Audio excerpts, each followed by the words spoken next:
In 2012, she was named one of the top 28 most influential black women in America, and now she's taking that influence and putting her stamp on hockey. She is the Executive Vice President of Social Impact, Growth Initiatives, and Legislative Affairs for the NHL. Her name is Kim Davis, and we're so happy to have her joining us right now on NHL Tonight. Kim, thanks so much for being here. How are you doing today?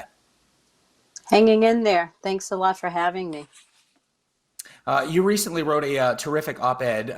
It's published on NHL.com right now. And the subheadline there is, quote, "We can and will do better as a league and as a game." Where are we at right now as a league and as a game? And where would you like to see us be?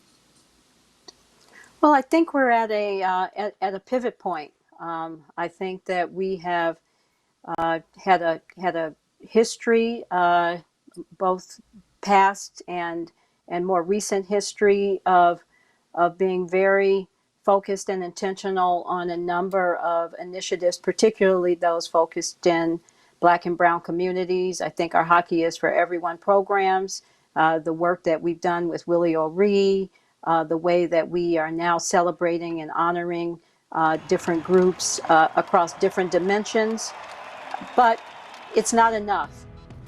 And I think that the experience of seeing George Floyd get the life choked out of him on social media, I think those 8 minutes revealed some painful illness in our society.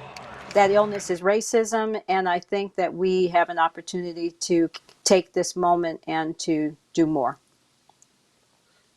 We spoke with Evander Kane earlier in the show, and he's one of the ones spearheading the Hockey Diversity Alliance. How closely are you working with Evander Kane and some of the other black players in the NHL right now to try and spread the word and get the word out about what you guys are trying to accomplish right now? Yeah, for the past 6 months, we've been working on putting the structures in place so that we can make the work of inclusion much more meaningful and sustainable across our sport. 4 committees and a council have been put in place, an executive inclusion council made up of owners, presidents, and GMs. And supporting that council will be feedback and input from 4 committees, one of which is a player committee. Evander has been invited to be part of that players committee, and we are hoping that the Alliance will work alongside the player inclusion committee, which is part of the NHL structure, for us to continue to advance issues that are specific to Black players. I read a statistic in that op-ed that fewer than 30 black players played in an NHL game this season, when our league is made up of over 900 plus players. How do you grow that number in the future, and how? What is the length of time that you want to get that runway going? We grow it through a number of different ways, and it's not one silver bullet, in my opinion, but it has to start with an understanding and an agreement by the most senior people in our sport that we have to do better and that we have to be held accountable for doing better. That starts with ensuring that we create a pipeline of youth talent that can move into the elite ranks and to then move into major, minor parts of our sport, and then hopefully on to the NHL. It means that we should be investing in our communities and building youth hockey on-ramps and off-ramps for kids of color, because that is going to engage parents who then can become fans. We have to make sure that our sport is appealing to multicultural audiences, and that means we have to think about the music that we play, the experience that people have in our stadiums. We have to make sure that our front office looks different, so that when people see people that look like them, understanding that representation counts. So it's a multifaceted approach. It is not going to happen overnight. We didn't come to this place in a short period of time, and we aren't going to get to where we need to get in a short period of time. So we have to be in this for the long haul. We saw your career resume off the top, and it certainly is impressive. You joined the National Hockey League back in 2017. What was your experience with hockey before that? And if there isn't much, is that kind of a good thing to have a fresh perspective, maybe an outside voice looking at this bigger problem from a unique perspective? Yeah, my experience was very limited, but I have to say that that limited experience was not favorable. My son played hockey or had a hockey experience as part of an elite all boys school that he went to back in the 90s. He was a very, very good athlete, tried hockey, played on a team, and, immediately was called the N word. And we took him out of the sport. And he went on to be a pretty incredible athlete at the college level, in fact, in track and field.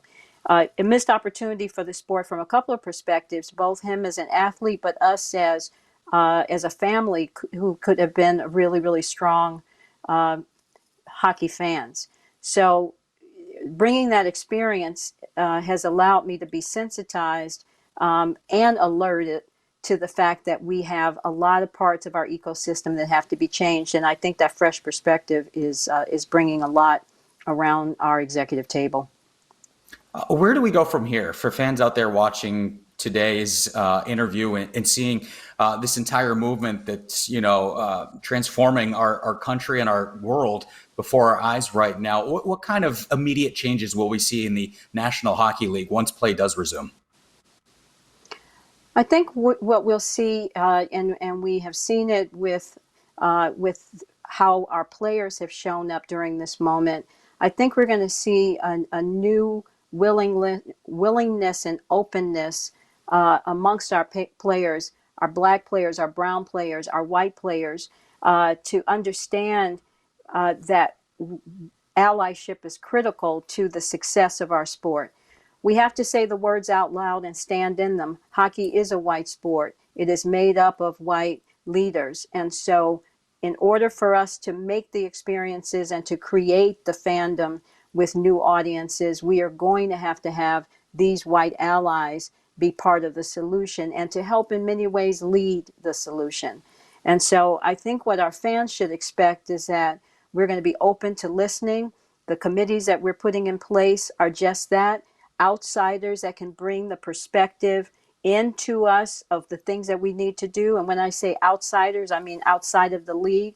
We're talking about parents whose kids play sports. We're talking about marketing experts. We're talking about CMOs, our own leadership, all of the governing bodies coming together, bringing ideas. You can't solve problems until you understand the depth of your current situation. Secondly, we have to understand that this is not going to happen overnight. And if we are expecting short-term solutions to a long-term problems, we're going to be woefully disappointed.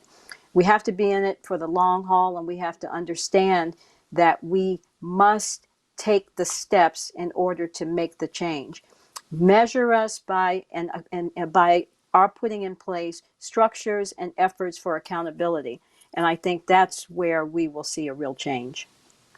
We always talk about the phrase "hockey is for everyone," and it's not just a pretty little catchphrase. It's a movement, and you are certainly leading the way in that charge. Kim Davis, thank you so much for joining us. We learned a whole lot today, and we wish you nothing but the best in your initiatives with the NHL and broader down the road. Thanks for having me.